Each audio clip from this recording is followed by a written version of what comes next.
Jean Craighead George's Frightful Mountain, page 69, in which disaster leads to survival, chapter 7. The wind carried Frightful speeding down the side of White Man Mountain. As she came over a logging road, a man walked out of the leafless November woods. He was dressed in a tan jacket and pants and strode with a gait as free as Sam's.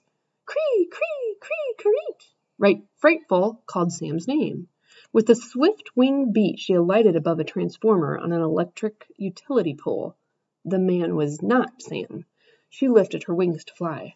A wind gust knocked her off balance. She tipped, spread her flight feathers like fingers, and braced herself against two wires. Sparks sizzled and burst upward.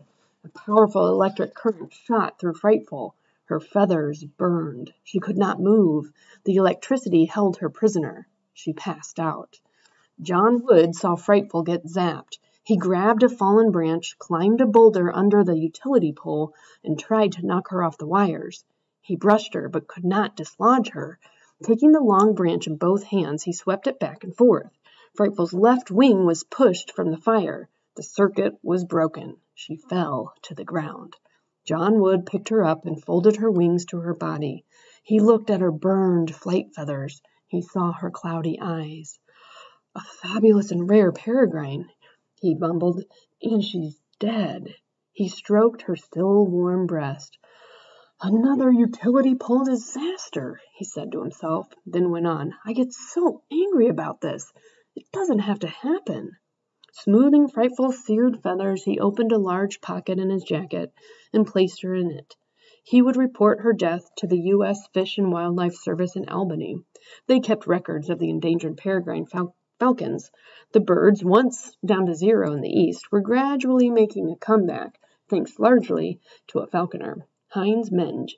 He had bred the first peregrines in captivity, and using an ancient technique called hacking, had been able to free them to the wild. Other falconers learned from him, and the peregrine began to recover. John thought of Heinz as he stood on the mountain road. First it was DDT and other pesticides that killed the great peregrines, he mused. Now it's death on utility poles. His warm brown eyes narrowed. This does it, he said to himself. All the utility companies have to do is lower one wire so the birds can't touch those two parallel hat lines and complete a circuit. One little adjustment, that's all, and thousands of these great birds would live. He opened his pocket and peered down at Frightful, thinking, I've written the utility company manager so many times my fingers hurt. Today, I'm calling the company president. He strode on down the mountain to the road where he had left his car. Saddened and angry, he drove home, parked near his barn, and walked to a large bird's mews. Hello, Sammy, he said to a magnificent bald eagle. Sammy was recovering from an accident with an automobile. Clack, clack, clack, clack, creak, the bird replied. John smiled and looked from the handsome eagle to his own home. He was proud of it. As a young man, he had built it himself on acres of field and forest deep in the Catskill Mountains. The house was dug into the hillside to conserve heat. It was shingled with hand-made shakes. John had trained a falcon to hunt with him. He had planted his own vegetables. When his land was flourishing, he went back home and married a young woman named Susan. He took her to his mountain with some apprehension. Do you like it? He had asked. I want to live here all my life, she answered. As John worked the land and flew his falcon, he saw how important the raptors were to the environment. Some kept the excess birds under control, some kept the rabbits from destroying his garden, others cleaned up the rats, mice, and voles. He studied and became a master falconer with a license from the U.S. Fish and Wildlife Service. He taught his raptors to fly free and come back to the lure. And the next thing he knew, he and Susan were visiting schools with their birds to tell the children of the importance of the birds of prey. John Wood paused before opening the door to his house. He looked out over the silent white mountains and braced himself to tell Susan the bad news. Susan, he said as he walked into the kitchen where she was feeding an owl, another zapped peregrine. He reached into his pocket. Hey! Frightful was moving. Astonished, he lifted her up and rested her on the palm of his hand. She looked at him out of bright eyes. John grinned in disbelief. Susan, he said, she's not dead. I can't believe it. She was zapped, burned, fried on a utility pole. Oh, John, said Susan, coming closer. She looks awful. We should take her to the vet. Let's wait, he said. She looks amazingly perky. We'll dress her, and I'll check her out. Susan opened a cabinet and took out a pair of leather straps. They were Jessie's. Falconers for 3 millennia in Asia and Europe had put the exact same kind of straps on the legs of their falcons, hawks, and eagles. The Jessies were held in the fingers or clipped to a leash to keep the birds from departing. John stroked Frightful's wings and breast, then held her feet in his hand and her body along his forearm. Taking first one leg between his fingers, then the other, he gave her Jessie's, then pulled on a falconer's glove. Gripping the Jessies, he flipped her upright on his hand. For a moment, Frightful looked around. Finally, she roused, shook her feathers, and sat quietly. She was in a house. Gone were the mountains, the woods, and the Shohari Valley. Unperturbed, she then stared at John Wood. He smiled and lifted her close to his face. How do you feel? He asked by making soft peregrine calls. Cree, Frightful said, expressing her comfort. A peregrine, John said to Susan, a fierce and noble falcon right out of the wilds of White Man Mountain. And look at her, sweet as a baby.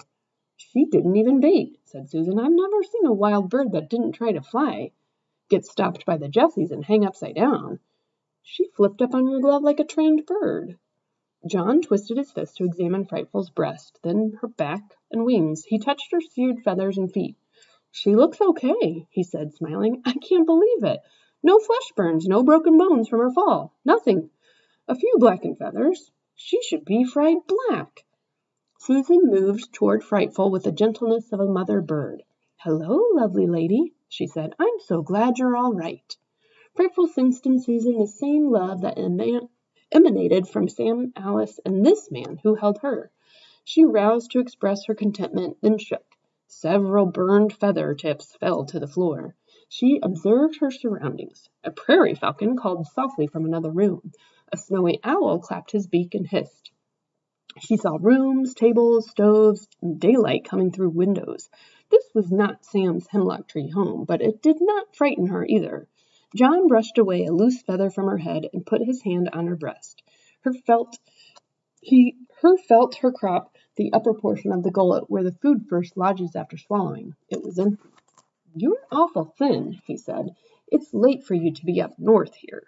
Susan stroked the quiet bird. What are you going to do with her? She asked. We'll fatten her up and let her go. But not until spring. Not until spring, he assured her. She wouldn't make it. He held Frightful close to his face and chirped at her. What are we going to do with her tomorrow? He asked. We'll be gone for 5 days. We have appointments to show our birds at 7 elementary schools. Maybe Anthony would drive down from Altamont and feed her, John suggested. You know he's an apprentice falconer. I have a better idea, Susan said. We'll take her with us. We'll show the kids what utility poles do to birds. Yes, John agreed wholeheartedly. They should see her. Susan looked in Frightful's dark eyes. Frightful looked into Susan's eyes and on beyond. You're mysterious, she whispered. The migration is over, and yet you're here. You're a wild bird, and yet you're tame. Where did you come from? What do you know? Susan tilted her head to delve the mystery. Could not, and turned back to the job of packing canvas carriers with food, hoods, and Jessies for the eagle, hawks, owls, and falcons. By the way, John, Susan said, checking the list one last time, what were you doing up on White Man Mountain in the first place? Oh my gosh, I nearly forgot. He dashed to the phone and dialed the number of the conservation officer for the Roxbury area. Hello, Peter, this is John Wood. Yesterday I saw smoke rising about where Jeb Harper's hunting cabin is. He hasn't used it since he got rheumatism, and he never lends it out. I went up to check it today. Trouble? Yes, he answered. I didn't go too close because I heard a peregrine falcon call near the ground, then men talking. I was unarmed. What do you think? Peter Westerly asked. Well, John answered, that man Bate and his friends are out of jail, you know. Last spring they were selling falcons to an Arabian agent, and I haven't heard yet that they've reformed. True, Peter Westerly said. I'd better get Leon Longbridge from the deli area and go up there. He's been worried about those two ever since he learned that the Arabian agent Scree was back in the area. Sounds like they're up to it again. You heard of Peregrine Falcon, huh? And Goshawk. Oh boy, here we go. John hung up and told Susan that the falcon poachers were at work again. Are you going to help catch them? Susan asked. I wish I could, he answered, but we have a long day tomorrow and all the rest of the week. Leon and Peter are the ones to do the job anyway. When Frightful had eaten until her crop was round and full, John showed her a perch. She jumped to it, shook her feathers, and settled down. John scratched his head. She sure is cooperative, he said. Frightful sensed she was among people who shared Sam's spirit. She turned her head and tucked her beak behind her shoulder. On her way up the stairs to bed, Susan stopped and contemplated Frightful. You know, John, she said, I have the funniest feeling that our guest is a trained falcon. I've been thinking that too, he said. She's so relaxed. But where did she come from? I'm the only falconer who can have a peregrine in this part of the state. What about Roger Hertzman? He's still an apprentice falconer, John said. He won't be able to have one for 5 years. Maybe she got away from someone in Canada, Susan offered. But she's not name tagged. Falconers tag their birds in case they get lost and someone finds them. She's a very beautiful bird, said Susan, admiring her dark head and large eyes. She came back down the steps and leaned over Frightful. I wish you could talk, she said. I think you have a destiny to fulfill. That's it, she said softly. I believe I've just spoken your name. You are Destiny. The next day, John Wood carried Frightful to a large mews on the hilltop and unsnapped her leash, holding on to her jesses. He opened the door. Stay here for a little while, he said. When we all come back from our school trip, this will be your home. It's big enough for you to get some exercise and catch your own food. He turned his fist until Frightful faced him. When the birds return in spring and food is plentiful, I'll let you go. You can fly home. He peered into the calm eyes, wherever that is. John talked to Frightful just as he talked to all his birds of prey. They felt his affection for them in his voice and responded to it with lifted feathers and soft sounds. As Frightful listened, Sam came to mind. She called, Cree! John held her against a padded board that stretched from one side of the mews to the other. She jumped up onto it and looked about. 3 sides of the big mew were wooden. A high ledge-like shelf was built into one corner. It somewhat resembled a peregrine's favorite nesting site, a cliff. Frightful did not fly to it. She stayed on the board. A ceiling protected the mews from rain and snow, but more importantly from the wild hawks and owls from whom anything that moves is fair game. Sunlight streamed through steel chicken wire on the 4th side. Frightful did not try to fly through it. John observed that. Susan's right, he said to Frightful. You have done all this before. Every other new bird I put in here flies into the wire before it learns it's not free. Frightful shook her feathers, stretched one wing, and glanced out at the mountains. She was facing home and Sam. She pointed her beak in his direction. John went from one mews to another, hooding each occupant and carrying it to his tour van. He picked up a big, fluffy, snowy owl and put his nose into the sweet, dense feathers on his head. You're going to have fun, Mr. Freeze, he said. Kids will hug you to death, and that's what you like best of all. Presently, Susan arrived. Hello, Destiny, she said, and added, Cree, Cree, Cree. Frightful heard her own language, lifted the feathers on her head, and drew herself up tall. Susan smiled, stepped into the mews, and took Frightful in her gloved hand. She carried her to the rear of the van and put her in a carrying case. Frightful did not resist. Destiny, she said, you didn't even struggle. You are a wonder. Carefully, she latched the holding case, then peeked in at her. You are going to change many lives. That's your destiny. Taking off her falconer's glove, she picked up Mr. Freeze and climbed into the front passenger seat. Mr. Freeze, who had been hatched in an incubator and had never known any mother other than Susan, cuddled in her lap. The van with its beautiful cargo drove off. At the bottom of the hill, John stopped. A state highway maintenance truck was parked across from his drive. 2 men were unloading equipment on the side of the road. John stuck his head out the window. What's up? Bridge repair, shouted a wiry man in an orange helmet. He crossed the road to the van. Bridge repair? John asked. There are no bridges around here. Yeah, there's a little one back toward Roxbury. You probably never noticed it. It's just a flat span of a seepage area. The potholes need more repairs than that thing does, John said. Yeah, but we've got orders to repair every bridge in the state, big and little. Governor's decree, no exceptions. New policy since those people died when the 100-year flood collapsed the Schoharie Bridge. Big political issue, safety. When do you start?